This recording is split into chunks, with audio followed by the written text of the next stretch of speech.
kabar semua? Senang sekali saya Rini Ayuni Intias dapat menjumpai Anda kembali dalam program kesayangan kita, Dokterku. Siarkan dari studio El Sinta TV dan 95,7 FM Fit Radio Semarang. Dan hari ini pemirsa kita akan membahas tema yang cukup jarang dibahas ya di sini ya, yaitu mengenal gejala gangguan autoimun. Bagi Anda yang ingin bertanya, silakan di 021-2520-6 atau bisa juga kirim pertanyaan Anda ke email kami di dokterkuasinta@yahoo.co.id. Dan hari ini pemirsa kita kehadiran dengan Dr. RM Suryo Anggoro Kusumo Wibowo SPPDKR. Beliau adalah dokter spesialis penyakit dalam konsultan reumatologi dari Rumah Sakit Hermina Bekasi. Panggilannya Dr. Suryo nih. Kita sapa dulu Dr. Suryo yang sudah hadir di samping saya. Dr. Suryo apa kabar? Baik, alhamdulillah. Alhamdulillah kabarnya baik ya dok ya, dokter. Nah kabar baik juga nih dok ya, dokter tampil di sini untuk bahas tema yang jarang dibahas nih gitu ya, yaitu tentang autoimun. Sebetulnya kan begini dok, kebetulan beberapa teman aku tuh yang perempuan gitu ya, itu kan aku dengar juga mengidap autoimun dan di usia yang cukup muda lah ya, artinya 20-an, 30-an awal, 20-an akhir gitu ya dok ya. Jadi sebenarnya begini dokter, makin kesini kok aku makin sering mendengar ya perempuan yang mengidap autoimun. Sebetulnya apakah benar autoimun ini sendiri didominasi oleh kaum perempuan? Sebetulnya autoimun ini sendiri apa gitu? Karena imun ini kan daya tahan tubuh gitu ya. Jadi penjelasan di awal dulu, autoimun dulu deh. Ini pengertiannya apa dokter? Oke ya, terima kasih Mbak. Jadi penyakit autoimun itu pada dasarnya adalah suatu penyakit di mana kekebalan tubuh kita tidak bisa membedakan mana sel tubuh sendiri, mana lawan, sehingga sel kekebalan tubuh tersebut menyerang tubuh sendiri yang kemudian akhirnya menimbulkan gejala gitu. Jadi memang penyakit autoimun tadi ya sebetulnya terjadi karena kegagalan mengenali mana lawan dan mana kawan. Nah sebenarnya penyakit autoimun itu secara umum kita bagi menjadi dua bagian besar. Penyakit autoimun yang organ spesifik yang hanya menyerang atau proses autoimunnya hanya terjadi pada organ tersebut. Ada juga yang penyakit autoimun sistemik. Nah penyakit autoimun organ spesifik seperti saya sampaikan tadi dia hanya menyerang saraf saja, menyerang kelenjar tiroid saja misalnya. Tapi penyakit autoimun sistemik adalah penyakit autoimun yang proses autoimunnya terjadi menyeluruh di seluruh tubuh. Nah sebagai contoh kalau misalnya penyakit autoimun sistemik mungkin ini yang lebih banyak populer atau lebih banyak dikenal masyarakat. Penyakit lupus, rheumatoid arthritis, penyakit Sjogren misalnya, itu adalah contoh penyakit autoimun sistemik. Sementara ada juga penyakit autoimun yang bersifat organ spesifik. Contohnya adalah misalnya penyakit Graves, penyakit kelainan pada tiroid, ada penyakit autoimun pada saraf seperti sindroma Guillain-Barré, itu merupakan salah satu contoh penyakit autoimun yang bersifat organ spesifik. Nah tadi ditanyakan apakah memang pada perempuan lebih sering gitu ya. Pada dasarnya memang tadi ya penyakit autoimun itu merupakan satu kelompok penyakit. Di dalam kelompok penyakit autoimun tersebut ada lebih dari 80, bahkan mungkin sekarang lebih dari 100 penyakit autoimun yang masing-masing memiliki karakteristik tersendiri, termasuk karakteristik pasien mana yang lebih rentan. Memang sebagian besar penyakit autoimun sistemik terutama, itu lebih banyak menyerang perempuan. Sebagai contoh pasien lupus, itu perbandingan laki-laki dan perempuannya bisa 9:1 sampai 14:1. Akan tetapi ada penyakit autoimun juga yang lebih sering pada laki-laki. Sebagai contoh ada penyakit autoimun yang namanya ankylosing spondylitis, itu justru sering pada laki-laki usia muda. Jadi memang antara satu penyakit autoimun dengan penyakit autoimun yang lain itu memiliki karakteristik tersendiri, termasuk ada pasien-pasien tertentu yang memang laki-laki lebih banyak, ada penyakit autoimun tertentu yang anak-anak lebih banyak, ada yang orang tua lebih banyak. Akan tetapi memang yang paling populer di masyarakat, penyakit autoimun seperti lupus itu merupakan penyakit yang lebih sering pada perempuan, terutama perempuan usia muda. Gitu. Oke, jadi autoimun tadi ada yang spesifik atau yang sistemik gitu ya dok ya. Terus juga dari kelompok itu tadi macam-macam ya, ada bahkan diduga tadi sampai ratusan gitu ya jenisnya ada itu lebih sendiri dari 100 penyakit autoimun. Lebih dari 100 penyakit autoimun itu sendiri dan juga masing-masing ada begini, masing-masing itu sama nggak gejalanya? Artinya gini, yang spesifik aja deh, karena kan kalau bicara autoimun tuh katanya apa sih ciri utamanya? Ada yang bilang, oh pokoknya nyeri deh, nyeri yang pokoknya kadang sangat mengganggu kualitas hidup, atau nggak kadang aja, tapi hampir selalu, maaf ya, tapi katanya seperti itu gitu. Jadi sebenarnya apakah memang kata kuncinya ini nyeri di persendian atau ada gejala spesifik lainnya juga yang cukup populer barangkali? Ya, jadi mungkin kita akan membahas penyakit autoimun yang relatif sering saja Ya, gitu yang ya. relatif sering aja. Ya, jadi memang penyakit autoimun yang relatif sering di masyarakat kita temukan baik di Indonesia maupun di luar negeri, yang paling sering sebetulnya adalah penyakit rematik yang namanya rheumatoid arthritis. Itu merupakan penyakit rematik autoimun juga. Kemudian penyakit autoimun lain yang juga cukup sering kita temui adalah penyakit lupus. Memang banyak penyakit rematik autoimun tadi memiliki gejala-gejala yang mirip.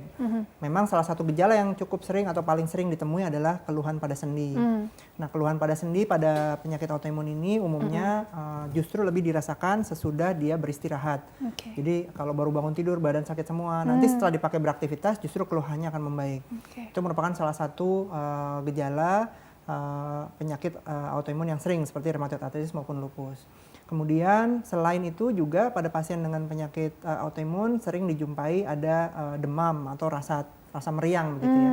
Kemudian selain itu kita juga bisa mendapatkan penurunan berat badan. Nah, memang pada pasien dengan lupus misalnya selain tadi ya, selain nyeri sendi, selain penurunan berat badan, selain rasa meriang, bisa dijumpai gejala lain seperti rambut rontok. Akan tetapi pada penyakit autoimun yang lain belum tentu keluhan tersebut dijumpai, tapi memang keluhan nyeri terutama pada saat bangun tidur yang justru membaik dengan aktivitas, adanya rasa demam atau meriang terutama yang berkepanjangan gitu ya. Dan penurunan berat badan itu merupakan gejala-gejala yang relatif paling sering ditemui gitu. Oke, jadi tadi ya oke lah ada lupus, rheumatoid arthritis ya, Iya. RRA deh ya, Iya, RA. biar cepet gitu Iya. ya. Jadi intinya begitulah untuk segi apa ya gejala yang Iya, bisa diwaspadai. Karena begini dokter, kan dengar-dengar banyak juga yang apa ya kasusnya itu datang sudah terlambat gitu ya, udah terlambat atau telat penanganan atau telat terdiagnosa gitu. Katanya seperti itu ya. Padahal kan mungkin nyerinya itu sendiri itu kan cukup spesifik ya. Apakah memang perjalanannya itu kan cukup panjang untuk sampai ke oh benar ini autoimun jenis ini gitu katakanlah. Jadi dari perjalanan penyakit itu sendiri apakah memang bisa dibilang seperti hilang timbul di awal atau bagaimana sehingga orang jadi akhirnya ya udah periksa dengan serangkaian pemeriksaan akhirnya maaf dinyatakan begitu gitu. Jadi bagaimana dinyatakan autoimun? Ya. Jadi memang begini, untuk penyakit autoimun ini relatif dalam mendiagnosis sedikit berbeda dengan penyakit-penyakit yang lain gitu ya. Sebagai contoh misalnya pasien dengan diabetes misalnya tidak ada keluhan nih, tapi kita periksa gula darah di atas 200, periksa lagi di atas 200 meskipun tidak ada keluhan kita bisa bisa melabel dia sebagai diabetes. Demikian juga pasien yang tidak ada keluhan tapi kita periksa ternyata fungsi ginjalnya jelek ya, kita bisa bilang bahwa ini ada gangguan ginjal. Tapi pada penyakit autoimun itu untuk mendiagnosis itu memerlukan kombinasi antara keluhan, pemeriksaan fisik dan pemeriksaan penunjang, dalam hal ini laboratorium maupun pemeriksaan penunjang lain. Kombinasi dari itulah kemudian kita bisa mendiagnosis penyakit autoimun. Jadi penyakit autoimun tidak bisa, pada sebagian besar penyakit autoimun tidak bisa didiagnosis hanya dengan satu hasil pemeriksaan saja misalnya. Karena ada pemeriksaan-pemeriksaan pada penyakit autoimun yang pada sekian persen populasi normal dia juga positif. Sehingga memang tadi kita memerlukan kombinasi tadi keluhan, pemeriksaan fisik dan pemeriksaan penunjang. Dan satu hal lagi bahwa dari mulai proses seseorang sehat gitu ya sampai menderita penyakit autoimun atau autoimmune disease itu memerlukan waktu yang panjang. Jadi memang perjalanannya tadinya memang seseorang yang sehat, sama sekali sehat tidak ada penyakit apapun, untuk menjadi proses penyakit autoimun itu memerlukan perjalanan yang salah satunya jadi pertama dia sehat gitu ya, tidak ada keluhan, labnya juga baik. Akan tapi pada perjalanan selanjutnya bisa saja ada yang kita sebut namanya proses autoimunitas. Jadi belum jadi penyakit tapi proses autoimunitas. Di situ sudah mulai tampak dari pemeriksaan laboratorium bahwa badan kita atau sistem imun seseorang itu mulai mengenali bahwa anggota tubuhnya itu sebagai benda asing.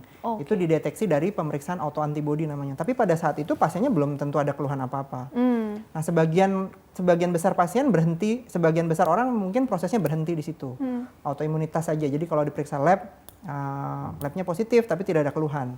Dan itu memang tidak ada yang bisa dilakukan pada kondisi seperti itu. Tapi pada sebagian kecil pasien proses itu akan berlanjut, mulai timbul sistem imun yang tadinya hanya mengenali bahwa ini sel asing padahal itu sel tubuh sendiri gitu ya. Tapi pada saat itu sistem imun belum rusak. Di kemudian hari mulai makin mengenali sistem imun mengenali sel yang salah gitu ya.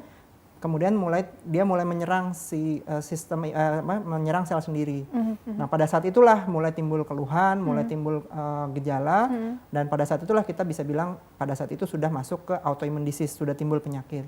Nah, memang tadi proses dari sehat, autoimunitas sampai autoimmune disease tadi itu memerlukan waktu yang panjang dan seringkali kita tidak bisa langsung mendiagnosis di satu titik perjalanan penyakit sehingga memang kita perlu mengikuti.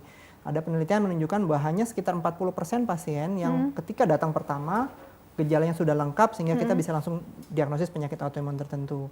Sebagian besar lebih dari 60% itu memerlukan observasi. Jadi memang tadi bahwa dinyatakan salah satu kesulitan dalam mendiagnosis penyakit autoimun adalah kita seringkali tidak mendapatkan seluruh keluhan itu dalam waktu yang bersamaan sehingga pada banyak kasus kita perlu melakukan observasi. Memang untuk supaya tidak terlambat tentu ketika ada keluhan harus langsung kontrol dan kemudian ketika dalam perjalanan ternyata pada saat itu belum bisa didiagnosis, memerlukan follow up, maka follow up itu harus dilakukan gitu. Karena begitu misalnya pasiennya ada keluhan pada saat itu lab maupun pemeriksaan fisiknya tidak terlalu mendukung untuk satu penyakit autoimun, dokternya minta kontrol.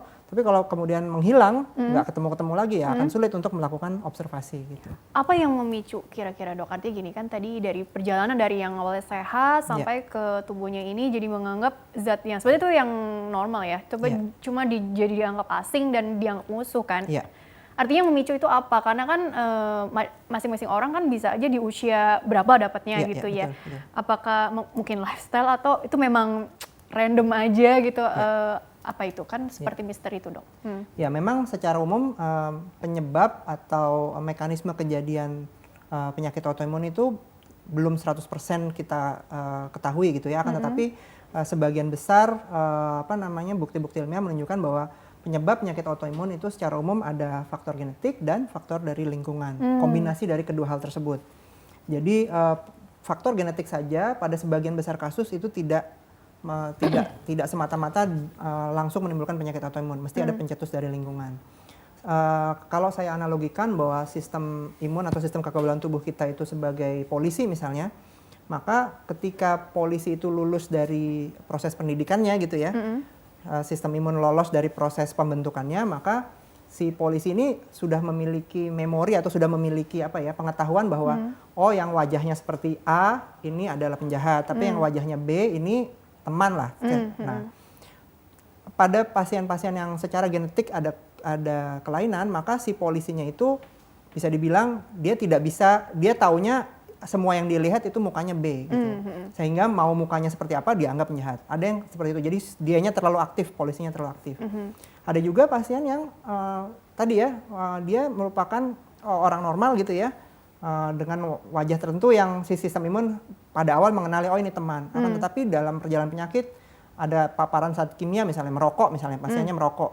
Karena merokok si wajahnya itu jadi berubah gitu, sehingga tidak karena kena zat kimia gitu misalnya dari rokok dan lain-lain, itu kemudian si polisi itu yang tadinya mengenai oh ini teman saya nih karena perubahan bentuk protein karena zat kimia menjadi berubah bentuk, sehingga kemudian dikenali sebagai lawan. Jadi memang tadi penyebab penyakit autoimun adalah kombinasi antara faktor genetik dan faktor lingkungan. Memang faktor lingkungan yang secara pasti mencetuskan penyakit autoimun itu kita belum tahu, akan tetapi yang paling sering adalah rokok sebetulnya. Jadi kombinasi antara genetik dan lingkungan gitu ya.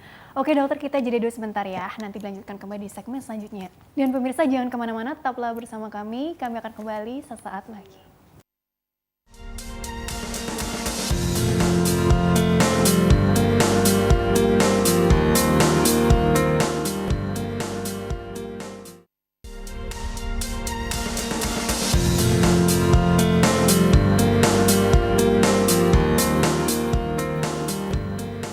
Ya pemirsa, terima kasih Anda masih bersama kami di program Dokterku, masih membahas mengenal gejala gangguan autoimun bersama dengan Dr. RM Suryo Anggoro Kusumo Wibowo SPPDKR. Beliau adalah dokter spesialis penyakit dalam, konsultan reumatologi dari Rumah Sakit Hermina Bekasi. Dan dokter dilanjutkan kembali ya. Jadi begini dokter, supaya kita jadi jauh lebih aware gitu ya, artinya entah itu pasien itu sendiri atau orang-orang terdekatnya gitu ya, supaya nggak ada istilah terlambat penanganan, terlambat terdiagnosa, walaupun memang tadi perjalanan penyakitnya kan cukup memakan waktu, terus gejala juga bisa aja di awal kurang spesifik sehingga orang nggak terlalu mengambil apa ya, itu sebagai sesuatu yang perlu diwaspadai gitu Ya, ya. Tapi pada prinsipnya mengenai autoimun itu kan tadi banyak jenisnya. Jadi gejala-gejala yang mungkin dari awal nih yang perlu kita garis bawahi di sini tuh apa yang perlu kita curiga? Ya, ya, jadi memang betul tadi sudah disampaikan bahwa di awal-awal mulai timbul penyakit autoimun umumnya gejalanya non spesifik, baru kemudian gejalanya bertambah satu demi satu sampai akhirnya bisa didiagnosis oh ini penyakit autoimun A, ini B gitu ya. Nah, memang di awal-awal perjalanan penyakit autoimun sudah mulai timbul penyakit ini ya, itu salah satu gejala yang paling sering tadi ya nyeri sendi, terutama nyeri sendinya biasanya pada saat justru setelah beristirahat. Berbeda dengan nyeri sendi karena aktivitas fisik misalnya, kalau misalnya kita olahraga atau kegiatan fisiknya terlalu banyak, itu justru setelah dipakai akan sakit, istirahat membaik. Tapi kepada pasien-pasien dengan penyakit autoimun, dalam hal ini termasuk yang sering lupus misalnya, itu adalah nyeri sendinya terutama pada saat bangun tidur dan kemudian membaik dengan aktivitas. Kemudian kalau misalnya ada demam yang berkepanjangan gitu ya, lebih dari 2 minggu, itu memang harus diwaspadai. Kemudian kalau berat badannya turun drastis, itu juga salah satu hal yang kita harus waspadai. Beberapa penyakit autoimun seperti lupus memiliki gejala tersendiri seperti rambut rontok misalnya. Pada pasien dengan RA, selain dari keluhan sakit-sakit pada saat pagi hari, kadangkala bisa timbul bengkak.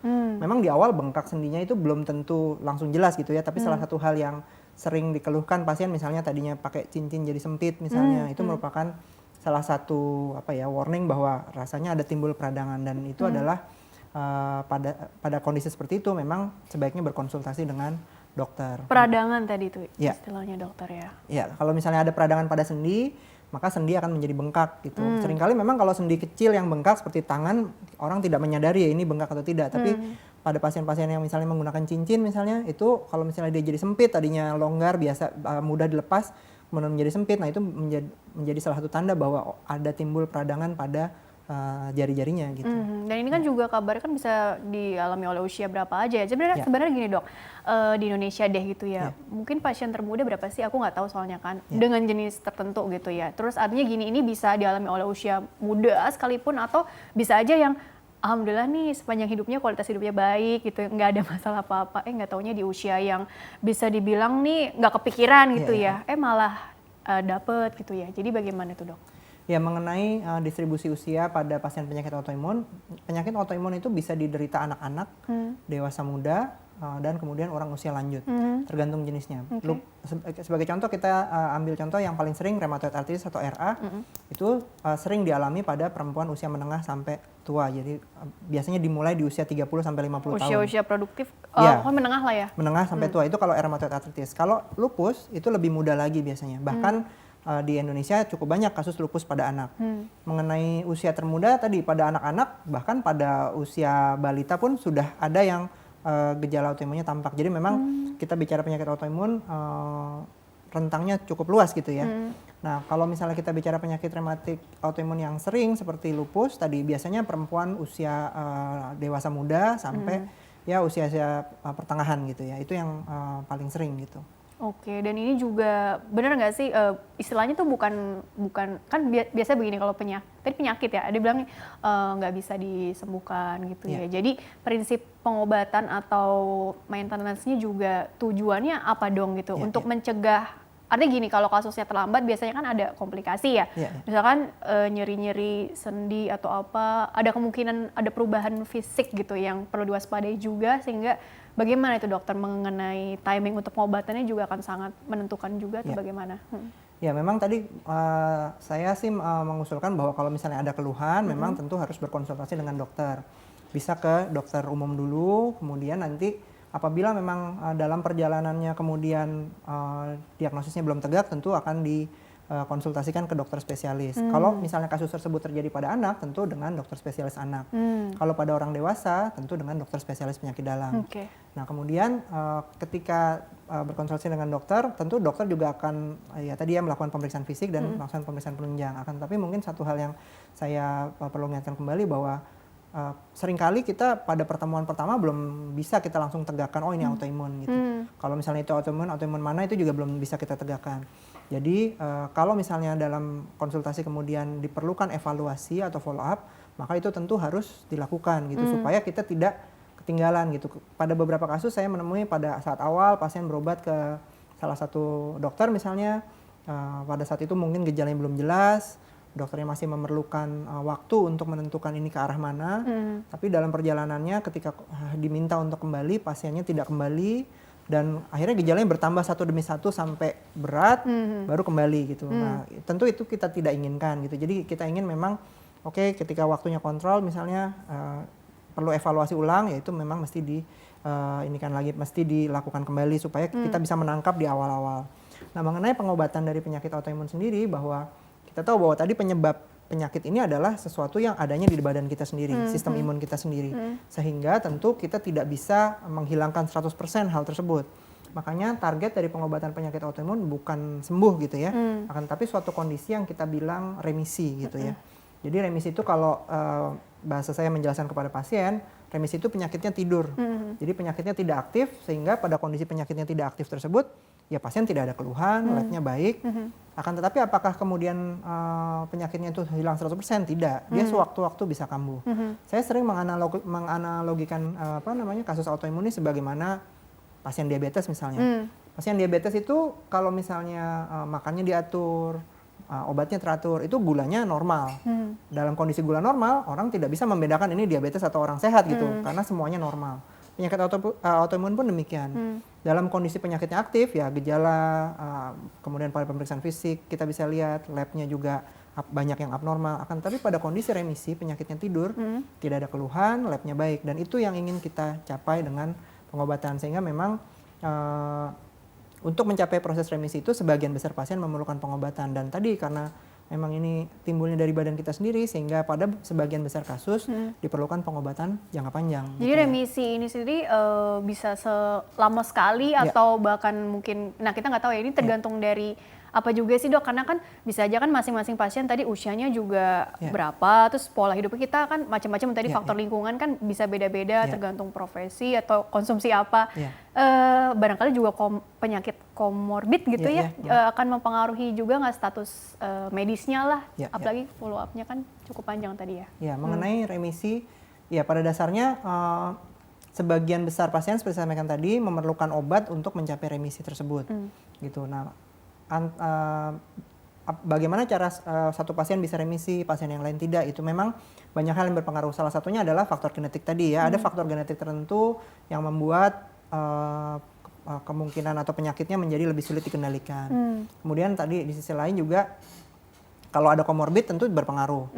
Ketika kita memberi obat, kalau obat tersebut ada pengaruhnya dengan penyakit yang lain, tentu kita tidak bisa maksimal memberikan obat tersebut, itu juga bisa mempengaruhi. Kemudian yang juga penting juga gaya hidup itu juga mempengaruhi. Sebagai contoh, pasien dengan RA yang merokok itu risiko remisinya menjadi lebih rendah dibandingkan pasien RA yang tidak merokok. Sehingga tadi ya gaya hidup itu mempengaruhi juga.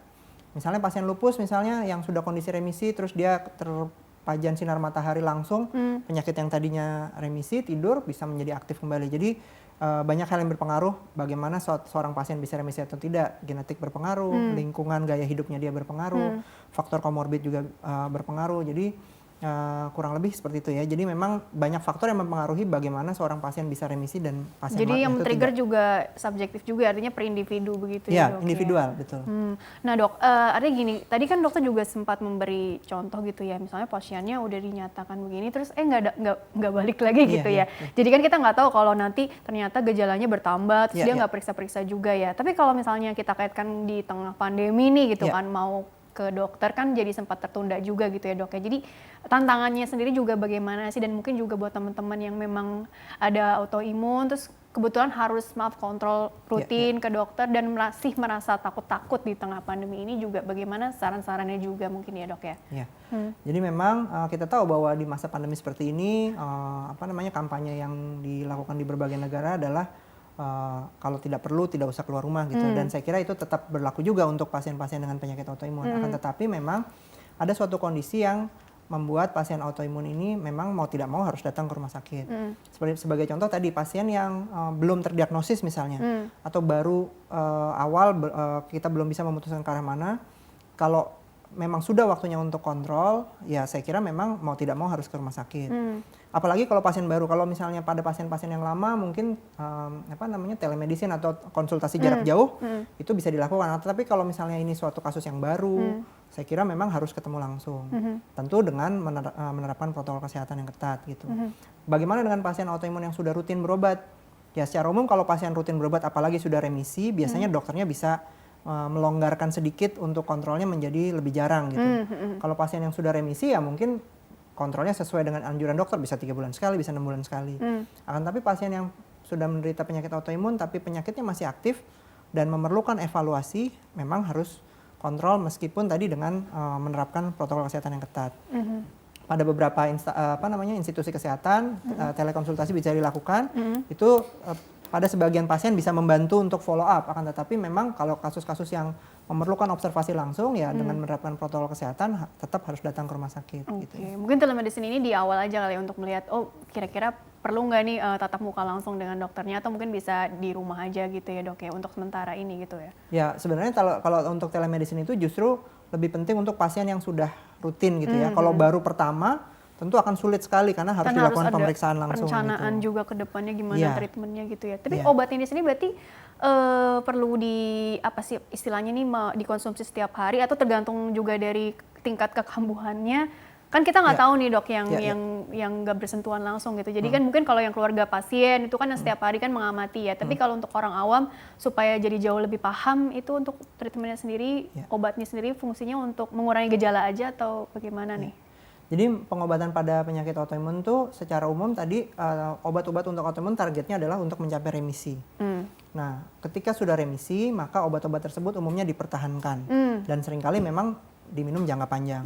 Nah, tapi selain obat untuk menekan penyakitnya, kita juga memberikan obat buat keluhan. Jadi secara umum memang obatnya ada yang untuk keluhan, ada yang untuk mengendalikan penyakitnya. Kalau obat yang untuk untuk mengatasi keluhan ya tentu begitu keluhannya hilang dia bisa di stop. Tapi obat-obat untuk mengendalikan penyakitnya itu tentu perlu dikonsumsi jangka panjang. Saya pada pasien dengan RA misalnya ya, pada pasien RA itu penyakit autoimun yang umumnya menyerang sendi-sendi, sendinya menjadi nyeri, bengkak. Saya sering menjelaskan kepada pasien menganalogikan bahwa pada pasien RA yang sendinya bengkak, sendi yang bengkak itu saya analogikan sebagai suatu rumah yang kebakaran gitu ya. Nah, obat-obat untuk keluhan, obat-obat anti nyeri misalnya itu hanya pemadam kebakaran saja, hanya mematikan apinya saja kurang lebih seperti itu. Akan tetapi sel-sel yang membakari rumah itu perlu ditangkap tentu saja supaya tidak membakari rumah yang lain kurang lebih seperti itu. Nah, obat-obat untuk mengendalikan penyakit autoimun itu adalah perannya tadi menangkap sel-sel imun yang terlalu aktif yang membakari sebagai contoh rumah-rumah tersebut ya, sehingga yang satu hanya untuk mematikan api, yang satu untuk mencegah supaya tidak timbul kebakaran lagi, kurang lebih seperti itu. Seperti controller. Ya, gitu untuk mengendalikan penyakitnya. Nah, untuk yang tadi ya untuk mengendalikan penyakitnya itu umumnya diberikan jangka panjang. Tapi kalau untuk keluhan begitu penyakitnya sudah reda, obatnya umumnya kita stop. Ada yang bisa langsung kita stop, ada yang kita memang perlu turunkan bertahap. Gitu ya. Perlu turunkan dosisnya bertahap gitu ya. Oke, dokter kita masuk ke pertanyaan dari email dulu ya, karena pertanyaannya cukup panjang. Jadi bagi pemirsa yang ingin bertanya via email, silakan kirim saja pertanyaan ke email kami di dokterkualsinta@yahoo.co.id. Format lengkapnya di bawah ini pemirsa, nama, usia pasien, serta pertanyaannya ya. Dan jangan lupa juga asal kotanya, kalau bisa dicantumkan juga. Baik, ini pertanyaan pertama ini dari Lia. Usianya nggak dijelaskan ya. Lia ini bertanya seperti ini, dokter saya sudah pernah tes ANA ya, dan positif rematik autoimun. Cuma gini dok, kalau kecapean, saya sering kambuh, sakitnya terutama di semua sendi sampai jari jemari dan mengalami bengkak di tulang sendi ya, sampai sulit tidur juga. Kalau bangun pagi semua badan terasa kaku. Nah, setelah 1 jam baru mulai bisa digerakkan. Sebetulnya saya sudah sering konsul ke banyak dokter, tapi saya ingin tahu aja nih kalau pendapat dari dokter sendiri seperti apa untuk semakin meningkatkan kualitas hidup saya, karena setiap aktivitasnya agak berat sedikit aja bisa berpotensi kambuh gitu ya. Sementara pribadi ingin tetap produktif. Oke, terima kasih. Ya, memang ingin tetap produktif ya, walau dengan autoimun gitu ya. Jadi bagaimana tips-tipsnya ya untuk menjaga kestabilan, terutama tadi lelah sedikit, capek sedikit, padahal masih muda kan, usia masih ingin produktif segala macam. Jadi bagaimana itu dokter? Ya, terima kasih atas pertanyaannya. Lia ya. Ya, Ibu Lia. Jadi memang gejala yang tadi disampaikan memang saya kira cukup sesuai dengan tadi apa yang sudah saya sampaikan bahwa memang ada keluhan terutama pada saat bangun pagi. Nah, tadi ya bahwa target dari pengobatan penyakit autoimun adalah remisi. Ketika remisi, maka umumnya keluhan akan membaik gitu ya. Nah, tentu kita mesti evaluasi pada Bu Lia apakah dalam pengobatannya sudah tercapai remisi atau belum gitu. Karena kalau belum, tentu obatnya perlu diatur supaya kita bisa mencapai remisi secepatnya. Jadi prinsip pada banyak penyakit autoimun pengobatan istilah kita tuh treat to target. Kita memiliki target remisi. Kita menilai remisi dengan beberapa instrumen gitu ya. Kalau belum mencapai remisi misalnya masih ada keluhan, labnya belum baik, tentu dosis obatnya perlu kita atur sehingga pada penyesuaian dosis tersebut tentu pasien mesti kontrol. Yang kedua, jadi selain kita mengatur pengobatan supaya mencapai remisi, yang kedua juga pada pasien-pasien selain obat juga kita seringkali menggunakan modalitas yang bukan obat gitu ya, misalnya dengan fisioterapi misalnya itu bisa membantu. Kemudian tadi penyesuaian gaya hidup. Tadi bahwa pasien mengeluh sakit tapi ingin tetap produktif, pada dasarnya aktivitas fisik tetap harus dilakukan, akan tetapi tentu mesti dibatasi dengan keluhan. Jadi seperti tadi kalau misalnya bangun tidur sakit semua, dipakai beraktivitas membaik, justru memang pada pasien seperti itu kalau tidak beraktivitas akan sakit, sehingga aktivitas tetap perlu dilakukan. Tentu yang lain juga adalah gaya hidup yang baik. Gaya hidup yang baik dalam hal ini adalah pasien autoimun itu perlu istirahat yang cukup gitu ya. Banyak penelitian menunjukkan bahwa kalau misalnya ada stres fisik maupun stres psikis itu bisa memicu kekambuhan tadi ya. Jadi artinya aktivitas fisik yang terlalu berat harus dihindari. Pola makan, pola diet misalnya menghindari merokok, kemudian sebisa mungkin mengkonsumsi makanan-makanan yang sehat. Kemudian yang lain juga adalah sikap positif, itu juga salah satu hal yang penting gitu ya. Jadi memang pada banyak kasus kita melihat bahwa di awal ketika gejalanya non spesifik, pasien kontrol dokternya pada saat itu mungkin belum bisa kita menegakkan diagnosis penyakit autoimun karena datanya masih sedikit gitu. Akan tetapi pasien kemudian menjadi cemas sehingga kemudian gejalanya kemudian seolah-olah menjadi bertambah gitu ya. Memang tadi ya sikap positif baik pada saat awal terdiagnosis atau ketika sedang masih observasi maupun sudah terdiagnosis itu sangat penting. Karena tadi proses psikis masalah pada stres psikis itu juga bisa memicu sistem imun untuk menjadi lebih aktif gitu. Jadi tadi untuk supaya bisa tetap produktif ya kontrol teratur supaya obatnya bisa diatur untuk mencapai remisi sesuai dengan apa yang kita targetkan, gaya hidup yang baik, tidur cukup, makan gaya hidup sehat, kemudian sikap yang positif dalam hal ini terus optimis supaya tadi sistem imun kita juga akhirnya bisa kita kendalikan gitu ya. Oke, jadi begitu ya. Tapi untuk pembatasan aktivitas ini sendiri bagaimana? Karena kan ada yang memang kebetulan tadi ya memang mungkin memegang peran penting gitu kan di masyarakat atau di kantornya gitu ya. Jadi bagaimana tips juga mengelola mungkin dari segi waktunya, kapan istirahat, kapan mesti bekerja, itu juga sangat penting juga gitu ya dok ya. Ya secara umum kalau untuk pengaturan waktu memang aktivitas fisik tetap harus dilakukan, akan tetapi kalau misalnya timbul nyeri, maka istirahat. Tapi begitu timbul nyeri, istirahat, kemudian tidak mau beraktivitas lagi, itu justru akan memperburuk keluhannya gitu. Sehingga memang tetap harus beraktivitas, tentu aktivitasnya pada pasien-pasien tertentu, kalau tidak biasa berolahraga tentu mesti bertahap dulu. Tapi diusahakan tetap bergerak, terus bergerak, dengan kalau dengan alarm ya kalau sakit ya. Istirahat, nanti begitu keluhannya membaik dicoba untuk aktivitas kembali.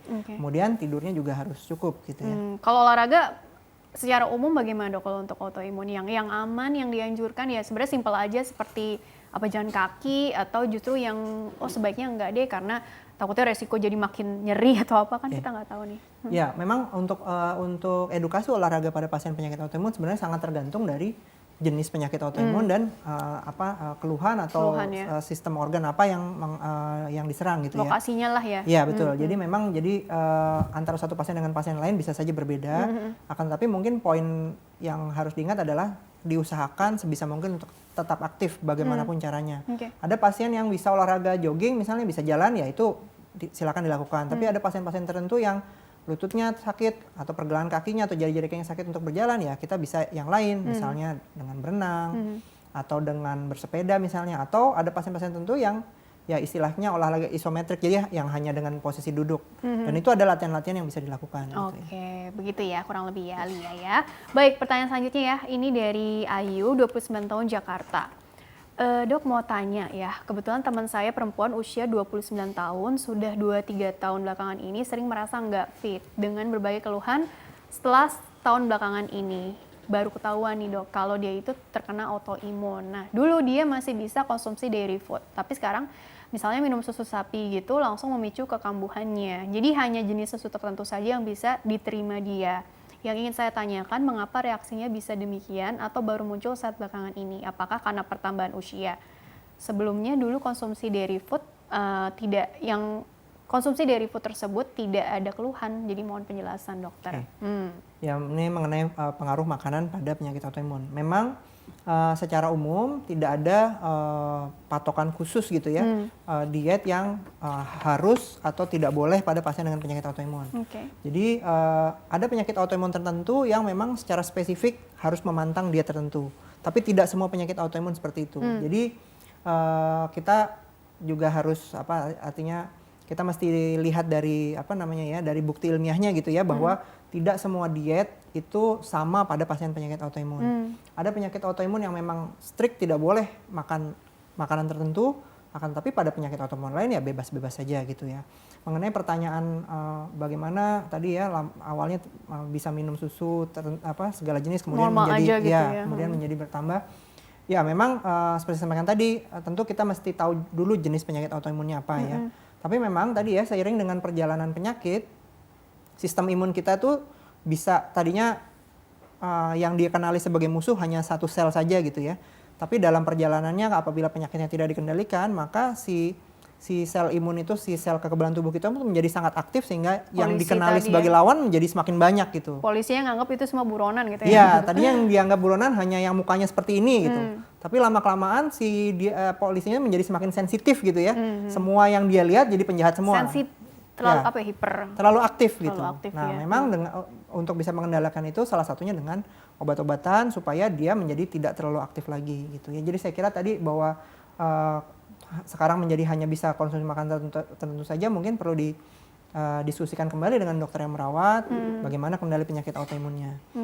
Ya, kemudian juga satu hal juga yang saya perlu ingatkan juga bahwa tadi ya stres psikis itu juga sangat berperan gitu ya, sehingga memang bisa dipahami gitu ya bahwa pasien dengan penyakit autoimun yang sakitnya sudah lama dalam perjalanan mungkin akan timbul kecemasan, tapi itu memang harus dikendalikan karena tadi bahwa adanya stres psikis itu juga bisa memicu penyakitnya menjadi lebih aktif. Jadi perlu didiskusikan dengan dokternya, tapi juga tidak boleh terlalu cemas sehingga justru nanti akan membuat penyakitnya menjadi makin berat gitu ya. Apalagi kan kemarin kan karantina gitu ya, artinya di rumah aja, nggak kemana-mana. Biasanya mungkin ada silaturahmi, ketemu teman, atau ada aktivitas yang cukup signifikan. Ini malah jadi di rumah aja gitu kan. Ya itu tadi beban tersendiri juga begitu ya dok. Yang penting mungkin tadi tetap dok ya, berpikir positif tadi ya, sikap positif tadi ya dok ya. Oke. Dok, itu seputar treatment kan tadi kita udah bahas ya dok ya, bagaimana meningkatkan kualitas hidup ya kalau dari pertanyaan email nih pada pasien autoimun. Kalau yang tadi sempat singgung komplikasi gitu ya dok, komplikasi itu apakah memang bisa sebegitu signifikannya atau cepat terjadi gitu ya, karena memang mungkin sering kambuh gitu ya, sehingga pentingnya sekali menjaga status remisi ini supaya panjang gitu, supaya menghindari hal-hal yang kita tidak inginkan gitu ya. Contoh-contohnya juga mungkin bisa dipaparkan sedikit aja dok. Ya, mengenai komplikasi, saya memberi contoh misalnya pada RA ya. Pada RA, komplikasi yang bisa terjadi itu tentu saja kecacatan atau perubahan bentuk dari tangan gitu ya. Tangannya tadinya bagus bentuknya, kemudian karena proses RA yang tidak terkendali bisa bengkok misalnya. Tidak terkendali ya? Ya, sehingga sulit untuk melakukan aktivitas. Tapi pada lupus misalnya, komplikasi yang bisa terjadi lebih banyak.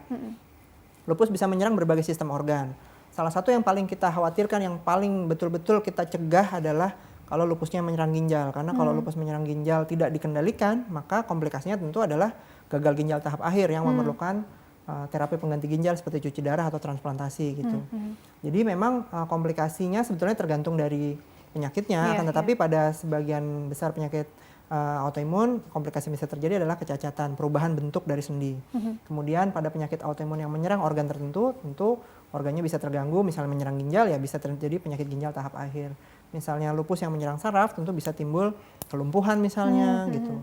misalnya penyakit autoimun yang menyerang paru-paru misalnya, ya tentu bisa menimbulkan gangguan paru berat yang di kemudian hari membuat pasiennya menjadi sesak terus-menerus. Dan itu tentu tidak ingin kita temui pada pasien-pasien kita, sehingga memang dalam perjalanan mengejar remisi itu memang diperlukan istilahnya kerjasama yang baik antara dokter dengan pasien supaya target remisi bisa dicapai dan komplikasi bisa dihindari. Kerjasama yang baik begitu ya, disiplin yang tinggi gitu ya, dan juga tadi sikap positif sekali lagi ya. Oke dokter, kita jeda dulu sebentar ya, nanti dilanjutkan di segmen terakhir. Dan pemirsa jangan kemana-mana, tetaplah bersama kami akan kembali sesaat lagi.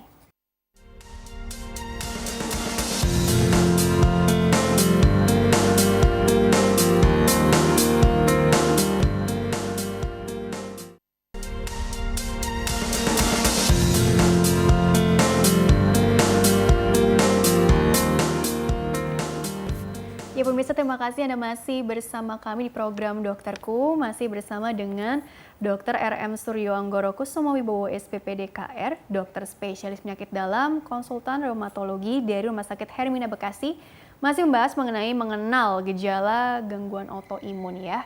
Dan dokter dilanjutkan kembali, jadi begini sebelum ke take home message-nya, yang ingin aku tanyakan adalah begini dokter, kalau kita bicara tentang pentingnya dikenal sejak awal nih gejala ini dan dipastikan bahwa ini memang autoimun atau bukan gitu ya. Jadi sebenarnya caranya itu bagaimana? Tentunya kan kesadaran dari pasien ataupun orang-orang terdekatnya yang bantu mengenali lah ya. Tapi pada prinsipnya mungkin pemeriksaan yang dianjurkan juga seperti apa? Karena kan ada tadi pertanyaan dari email bertanya seputar, menyatakan sudah pernah tes ANA gitu. Apakah itu yang jadi gold standarnya atau bagaimana dokter? Ya, terima kasih. Jadi mengenai diagnosis penyakit autoimun, tadi saya sampaikan bahwa memang dia merupakan kombinasi dari keluhan, hasil pemeriksaan fisik, dan hasil pemeriksaan laboratorium. Salah satu pemeriksaan laboratorium yang memang bisa kita kerjakan itu adalah tes ANA. Tadi saya sampaikan bahwa salah satu ya, karena tes ANA tidak dilakukan juga pada seluruh pasien autoimun. Jadi ada mungkin penyakit-penyakit autoimun tertentu yang pemeriksaannya bukan itu, akan tetapi sebagian besar penyakit autoimun salah satu hal yang kita cek adalah tes ANA. ANA itu apa dok? Anti-nuklir antibody. Anti-nuklir antibody. Ya, jadi antibody terhadap sel tubuh kita sendiri, terhadap inti sel tubuh kita sendiri. Nah, ANA itu mungkin satu hal yang juga perlu kita ingat bahwa ANA itu tidak mutlak kalau dia positif maka dia penyakit autoimun. Jadi ada penelitian di Amerika yang meneliti pada tentara Amerika gitu ya, hasil lab medical check up tentara Amerika ini, tentu kita tahu tentara Amerika kan pasti sangat bugar gitu. 20% dari hasil lab tersebut menunjukkan ANA-nya positif. Artinya pada populasi orang yang sangat sehat sekalipun itu 20% bisa terdeteksi ANA-nya positif. Sehingga ANA positif tadi bukan pasti dia penyakit autoimun. Pasien orang normal pun juga bisa ANA-nya positif. Dan ada beberapa penyakit yang bukan penyakit autoimun yang bisa membuat ANA-nya menjadi positif. Jadi tadi pentingnya kita mengkombinasi antara keluhan, pemeriksaan fisik dan pemeriksaan laboratorium gitu ya. Jadi memang untuk pemeriksaan laboratorium selain ANA itu kita juga bisa memeriksakan pemeriksaan lab yang lain gitu ya. Oke, karena tadi bisa aja dikelabui gitu ya, ada false positif bla bla bla gitu ya dok ya. Jadi begitulah. Jadi harus dipastikan dulu dengan wawancara juga, dengan pemeriksaan penunjang lainnya begitu ya dok ya. Oke dok, karena ini kan nggak bisa dicegah ya dok ya. Jadi makanya pentingnya tadi mengetahui atau istilahnya apa sih dok, screening, deteksi dini ya dok ya, deteksi dini ya dok ya. Oke.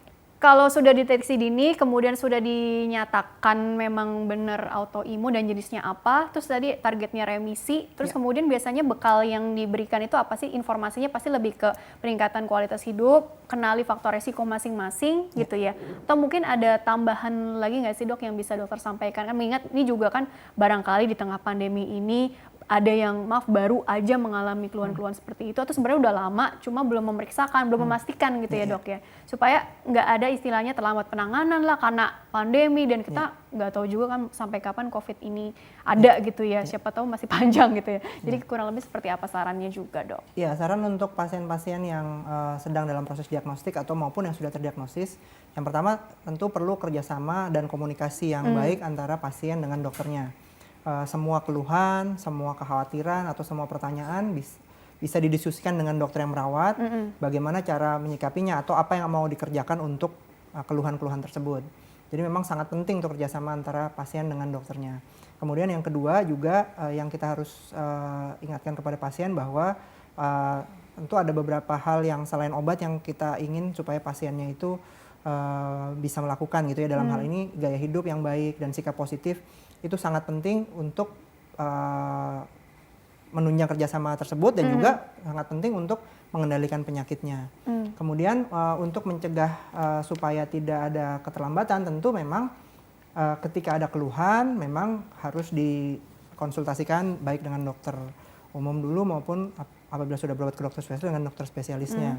Dan kemudian dalam perjalanannya apabila memang memerlukan evaluasi, maka tentu itu mesti kita lakukan dan juga ketika pasien sudah mendapat obat, maka compliance atau kepatuhannya dalam berobat tentu juga harus baik gitu disiplin gitu ya dok ya. Terus juga mungkin untuk saling menguatkan, artinya kan sekarang kan makin banyak nih di sosmed atau komunitas gitu. Betul. Jadi mungkin sesama penyandang autoimun kan bisa bergabung, saling sharing informasi. Jadi kan siapa tahu ada tips-tips yang mungkin yang kita nggak tahu di situ, jadi makin terbuka gitu wawasannya. Ada aja ide-idenya untuk mengurangi keluhan lah atau meningkatkan kualitas hidupnya begitu ya dok ya. Oke dokter, karena waktunya juga terbatas, jadi take home message-nya artinya gini, closing statement-nya singkat saja dok mengenai autoimun ini dan juga mungkin harapan dokter ke depannya juga ya. Silakan dokter. Penyakit autoimun adalah penyakit yang timbul karena sistem kekebalan tubuh kita sendiri, sehingga target pengobatannya adalah remisi. Untuk mendiagnosis, kita tidak bisa menggantungkan pada satu pemeriksaan lab saja, perlu kombinasi dari keluhan, pemeriksaan fisik dan pemeriksaan penunjang, dan juga memang dalam perjalanan baik dalam mendiagnosis maupun dalam mengobati perlu kerjasama yang baik antara dokter dengan pasien. Dan untuk mengendalikan penyakitnya selain obat juga diperlukan sikap positif dan juga diperlukan gaya hidup yang baik dari pasien. Semuanya itu untuk mencapai remisi, sehingga dengan remisi kita harap kecacatan atau komplikasi bisa dihindarkan. Oke, baik dok. Terima kasih telah berbagi ilmunya. Jadi pada prinsipnya tadi kerjasama ya, kerjasama antara tim medisnya dan juga pasiennya, dan juga mungkin dukungan orang-orang sekitarnya juga ya. Baik dokter, terima kasih telah berbagi ilmunya di sini. Insya Allah membawa banyak manfaat untuk orang banyak, sukses dan berkah selalu untuk dokter ya. Terima kasih. Iya, baiklah pemirsa, terima kasih juga Anda telah mengikuti program ini. Saya Rini Ayuningtyas beserta seluruh tugas mohon undur diri dari hadapan Anda. Sekian dan sampai jumpa.